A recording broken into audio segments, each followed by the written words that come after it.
SSC के YouTube channel में आप सभी छात्रों, मित्रों और साथियों का स्वागत है। आज हम लोग ब्लड रिलेशन चैप्टर को सीखने जा रहे हैं। ब्लड रिलेशन, देखिए यह चैप्टर बहुत आसान है, परंतु इससे संबंधित प्रॉब्लम का आंसर देने में या तो लोग अधिक समय लेते हैं और नहीं तो गलत जवाब देते हैं। इन दोनों कठिनाई को दूर करने के लिए हम एक छोटी सी प्रयास कर रहे हैं जो विभिन्न प्रकार के प्रश्नों को हल करने में आपको सहायता प्रदान करेगी। इसमें 3 प्रकार के प्रश्न पूछे जाते हैं। एक पहेली पर आधारित, पहेली बेस कहिए इसको। दूसरा इसमें आ जाता है संकेत पर आधारित।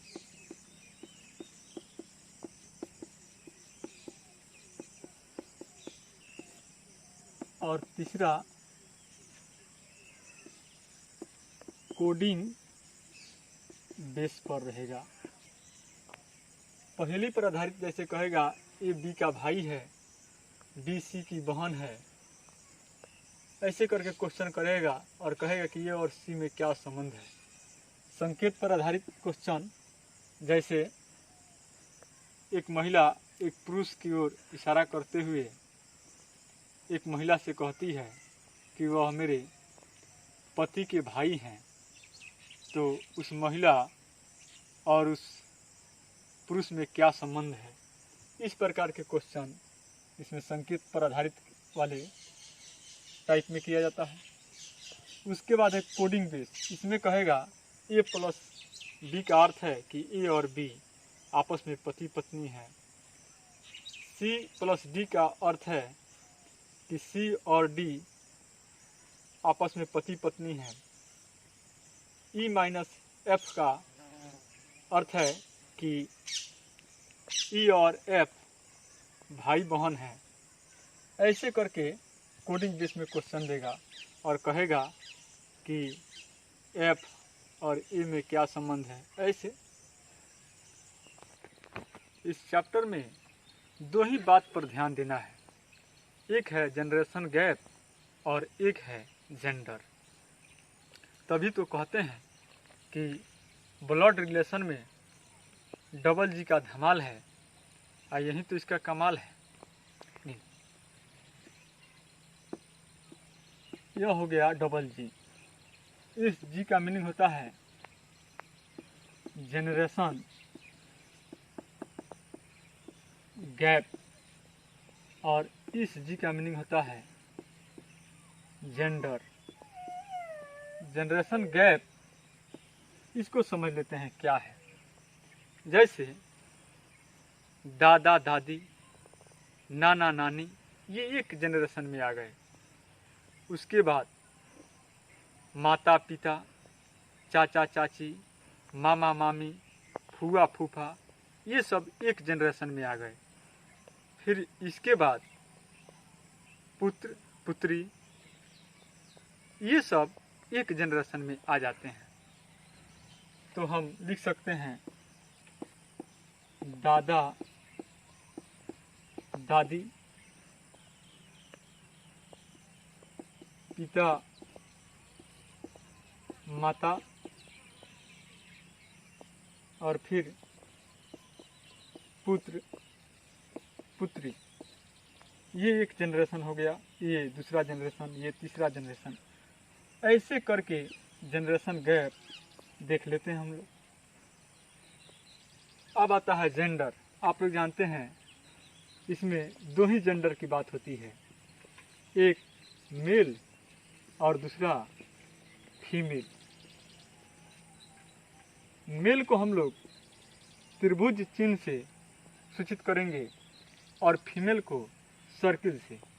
जैसे क्वेश्चन में जिक्र करेगा ये दादा है, तो एक को हम लोग त्रिभुज में रखेंगे। क्वेश्चन में करेगा बी पिता है, तो बी को त्रिभुज में रखेंगे। कहेगा कि बी माँ है, तो माँ को सर्किल में रखेंगे। कहेगा ये बेटी है तो इसको सर्किल में रखेंगे। ऐसे हम लोग मेल और फीमेल को अलग अलग कर लेंगे। देखिए कुछ महत्वपूर्ण बातें हैं जिस पर ध्यान देना अति आवश्यक है। जैसे कहेगा ये बी का पिता है, इसे हम लोग इस प्रकार दर्शाएंगे। जैसे ये बी का पिता है तो ये हो गया फर्स्ट जनरेशन और बी हो गया सेकेंड जनरेशन।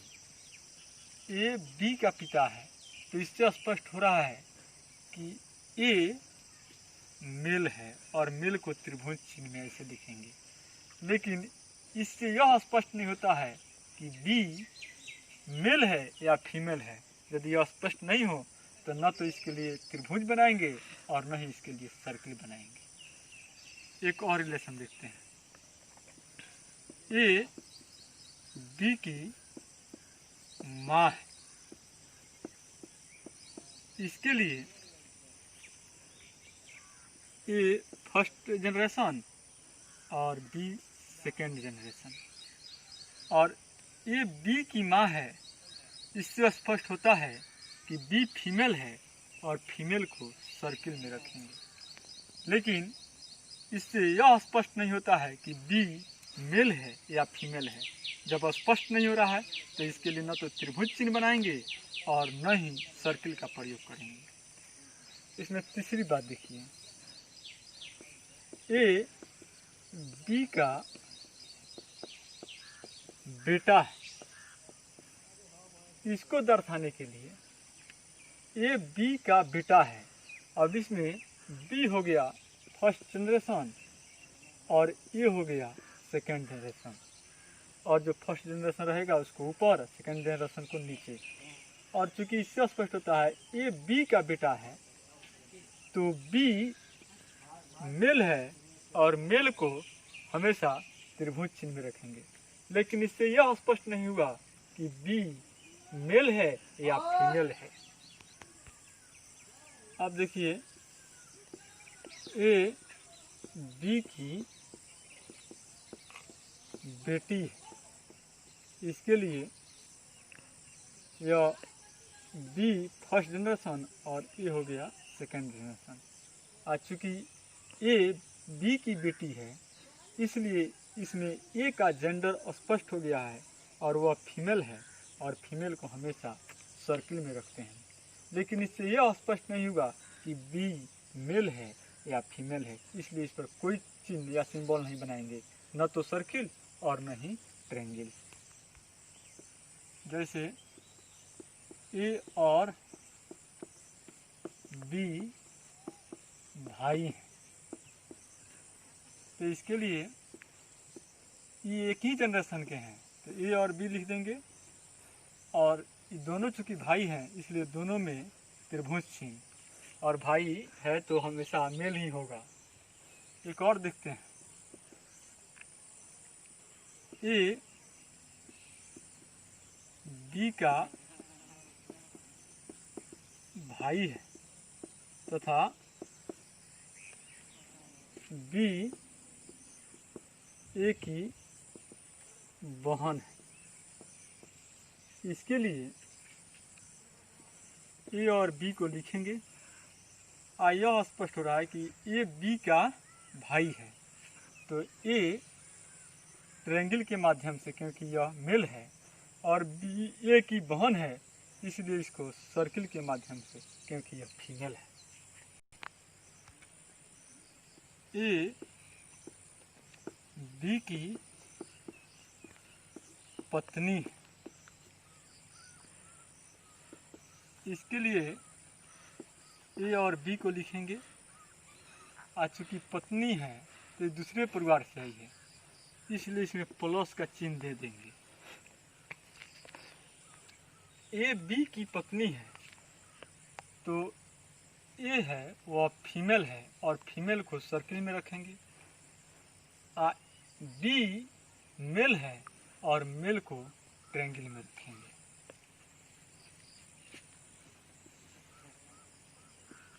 ए बी के चाचा है।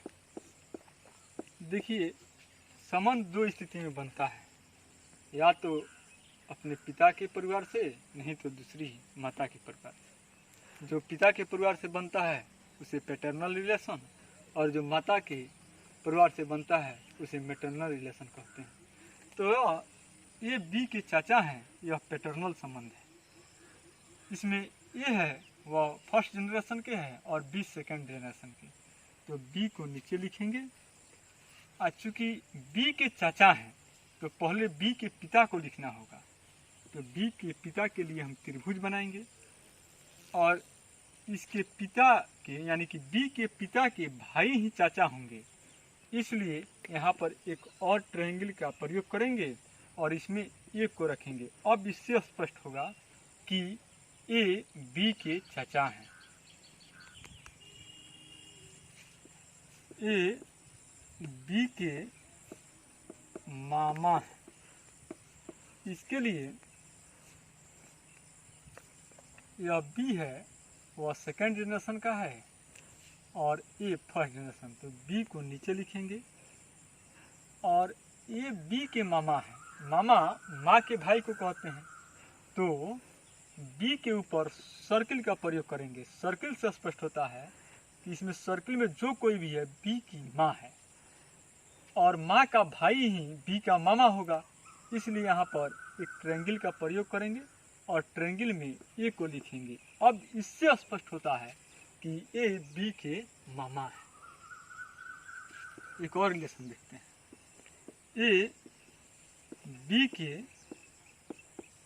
दादा। इसमें बी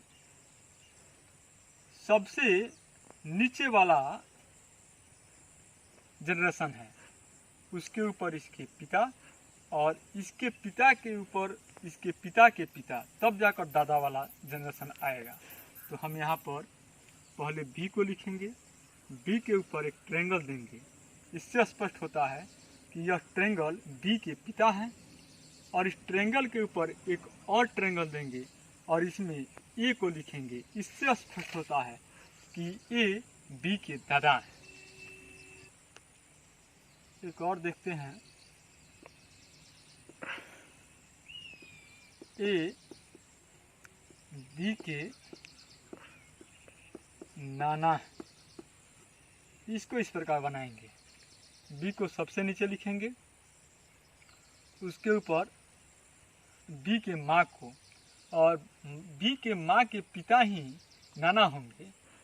तो इसके ऊपर एक सर्किल का चिन्ह देंगे, इसके ऊपर एक त्रिभुज का चिन्ह देंगे और इसमें लिख देंगे ए को। इस संबंध से स्पष्ट होता है कि ए बी के नाना है। अब टाइप 1 पर कुछ प्रश्न देखते हैं। टाइप 1 था पजल बेस, पहेली पर आधारित। एक परिवार को पहेली जैसे इसमें कुछ कहेगा और संबंध बताने के लिए पूछेगा। जैसे कह रहा है डी बी का भाई है, यहाँ पर डी को लिख देंगे, यहाँ पर डी को लिख देंगे और यहाँ पर बी को लिख देंगे। और डी बी का भाई है, इससे स्पष्ट होता है कि डी मेल है, और मेल को हमेशा त्रिभुज चिन्ह में रखते हैं। उसके बाद कहता है एम बी का भाई है, एम बी का भाई है। यहाँ पर बी है और एम को भी त्रिभुज में रखेंगे और बी से इसका संबंध दर्शा देंगे। अब इसमें यह स्पष्ट हो गया कि बी का डी भी भाई है और एम भी भाई है। अब कह रहा है कि के एम का पिता है, एम का पिता। तो यहाँ पर एक और त्रिभुज का चिन्ह देंगे और यहाँ पर लिख देंगे एम। इस एम के ऊपर के को लिखेंगे। इससे स्पष्ट होता है कि के एम का पिता है।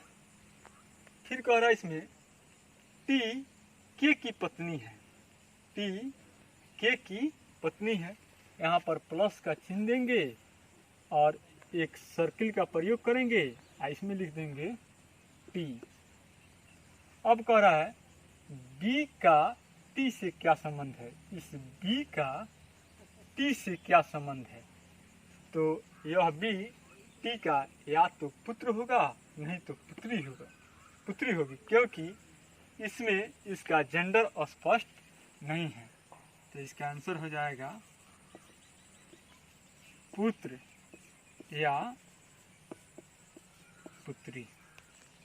इस पर आधारित प्रश्नों का प्रैक्टिस अगले एपिसोड में बताया जाएगा या कराया जाएगा। Thanks for watching video.